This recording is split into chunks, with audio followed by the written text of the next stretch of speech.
புரட்சியாளர் Ambedkar Hindu code bill கொண்டு வராரு. அப்ப ஹிந்து கோட் பில் கொண்டு வர்றதுக்கான காரணங்கள் என்னன்னா, Hindu marriage act, Hindu succession act, Hindu adoption and guardianship act, இது எல்லாம் ஒரு கம்ப்ரஸ் பண்ணதான் ஹிந்து கோட் பில். அப்ப ஹிந்து கோட் பில்ல கொண்டு வரும்பொழுது டிசம்பர் 11 1949 ராம்லீலான்ற ஒரு இடத்துல அப்போ அங்க வந்து all India anti Hindu code bill கமிட்டின்னு சொல்லிட்டு ஒரு கமிட்டி, அந்த கமிட்டிக்கு யாரு ஹெட்னா இவங்களுடைய முன்னோர்கள் சொல்லக்கூடிய கோல்வாக்கர் தான் அதோடைய ஹெட்.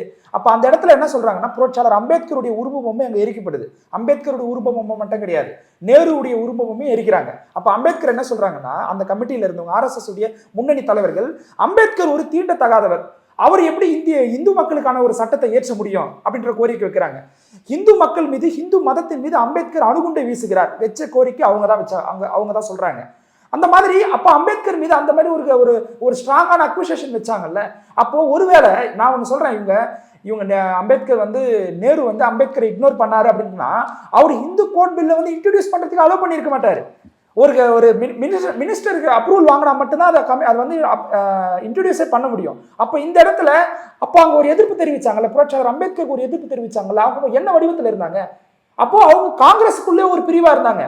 பாஜகன்றது ஒரு பொலிட்டிக்கல் எம்பவர்மெண்ட் எப்போ 80க்கு அப்புறமா தான் அவங்க வந்து அரசியல் அதிகாரத்துக்கு வராங்க. ஆனா அம்பேத்கர் பேர் நீங்க உச்சரிக்க கூடாது, நீங்க உச்சரிச்சா நரகத்துக்கு தான் போவீங்க நீங்க வந்து எப்படின்ற ஒரு கான்செப்ட் உள்துறை அமைச்சர் சொல்றாரு. ஒரு உள்துறை அமைச்சருடைய வேலை என்ன? கான்ஸ்டிடியூஷனை ஏற்றின அம்பேத்கரோட பேரை நீங்க எல்லாரும் உச்சரிங்க, நீங்க அம்பேத்கர் பேரை தான் உச்சரிக்கணும்னு சொல்ல வேண்டிய இடத்துல இருக்கிறவரு பேரை உச்சரிக்காதீங்கன்றாரு. அப்ப இவங்களுடைய யாருடைய வாரிசா அப்படின்னு சொல்லவே இல்லையே. இதெல்லாம் தான் உங்களுடைய கற்பனை வளத்தை நீங்க ஓட விடுறீங்க. நீங்க என்ன அந்த கற்பனை வளத்துக்கு நீங்க தான் பதில் சொல்லுங்க. இதுக்கெல்லாம் பதில் வராது. பேரை உச்சரிக்கிறதுக்கு பதிலா பகவானுடைய பேரை உச்சரிச்சா நீங்க உங்களுக்கு வந்து புண்ணியம் சேரன்னா, அப்ப இவர் வந்து புண்ணியத்துக்கு ஆப்போசிட் வேர்டு என்ன? புண்ணியம் பண்ணா எங்க போவீங்க? சொர்க்கத்துக்கு போவீங்கன்னு சொல்லுவோம். அப்போ அம்பேத்கர் பேரை உச்சரிச்சா நீங்க நரகத்துக்கு போவீங்கன்ற மீனிங் தான் அது.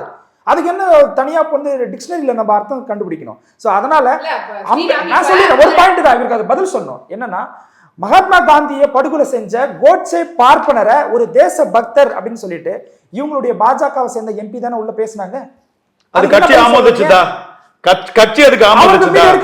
தனிநபர் நீங்க எல்லாம் பேசுற போது எங்க ஆதவர்ஜனா பேசுறதெல்லாம் தனிநபருடைய கருத்து. அதேதான் அந்த MP மேலே நடவடிக்கை எடுத்தாச்சு.